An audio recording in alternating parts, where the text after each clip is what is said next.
Hi, I'm Marc, and welcome to the weekly Outside Views report on the politics in Asia and Oceania.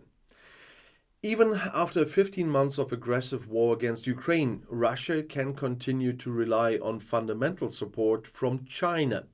Head of State and Party leader Xi Jinping assured in Beijing on Wednesday that the People's Republic would continue to support the neighbors in their core interests. During the fighting, the focus was primarily on the Russian region of Belgorod on the border with Ukraine at the time. The authorities there lifted the state of alarm that had been imposed after 2 days, and a little later, however, they reported new massive attacks with drones last week. But Xi made the comments during a meeting with Russia's Prime Minister Mikhail Mishustin, the highest level visit from Moscow since the war began on February 24th last year. The state news agency Xinhua did not elaborate on what is meant by core interests, though. In principle, China has agreed to mediate in the conflict. At the same time, however, Xi backed Kremlin chief Vladimir Putin with a visit to Moscow this spring. The two nuclear powers are also moving closer together in the economic field. But the name Putin again accused the West of wanting global dominance at the expense of other countries.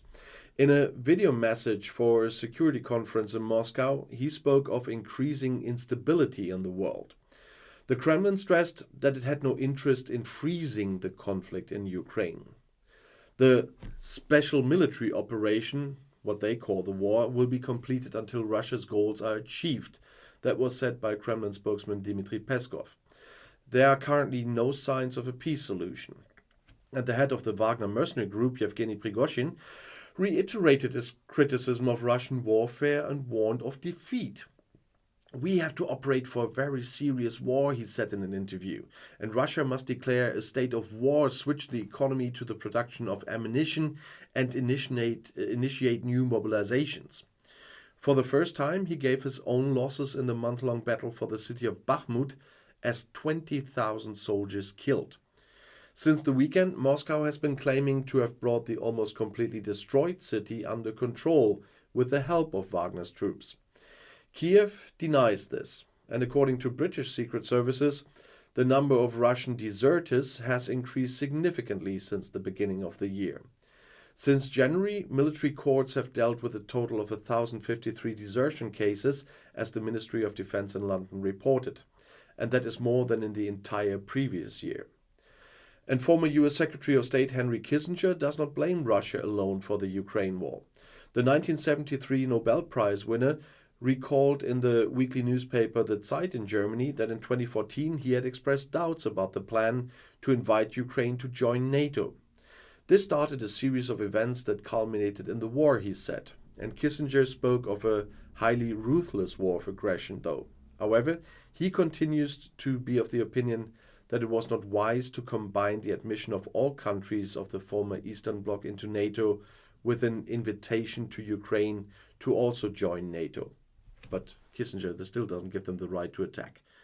According to the US Department of Defense, Ukrainian soldiers have started training on American Abrams tanks at the military training area in Grafenwöhr in Bavaria in Germany. A spokesman confirmed an article in the US military magazine Stars and Stripes on Sunday that the heavy weapons exercises had started on Friday. In Grafenwöhr, 200 Ukrainian task forces learn how to operate the tanks, use tactics, and receive medical training. By the middle of the month, 31 Abrams training tanks had already arrived in Grafenwöhr. It is also about training the Ukrainian tank crews in their maintenance and thus preparing them comprehensively for their use in the Russian war of aggression against Ukraine. At the end of April, US Chief of Staff Marc said at the meeting of the Ukraine Contact Group at the US Air Force Base in Ramstein in Rhineland-Palatinate in Germany that the US would first deliver training tanks that were not fit for combat. The Abrams tanks intended for the battlefield were still being repaired. US Secretary of Defense Lloyd Austin said the US had accelerated deliveries to allow more armored equipment to be made available to Ukraine in the coming months, though. At the end of January, after much back and forth and parallel to the German commitment to supply Leopard tanks to Kiev, the US government announced that it would deliver 31 M1 Abrams main battle tanks to Ukraine. Washington stressed at the time that it would be many months before they arrived in Ukraine. The US government initially argued that it did not consider the provision of this main battle tank to be sensible for various practical reasons. In the end, however, Washington surprisingly swung around. And if you're interested in more topics from all over the world, the next video is right here in the end screen. I'll see you there. I'll be back.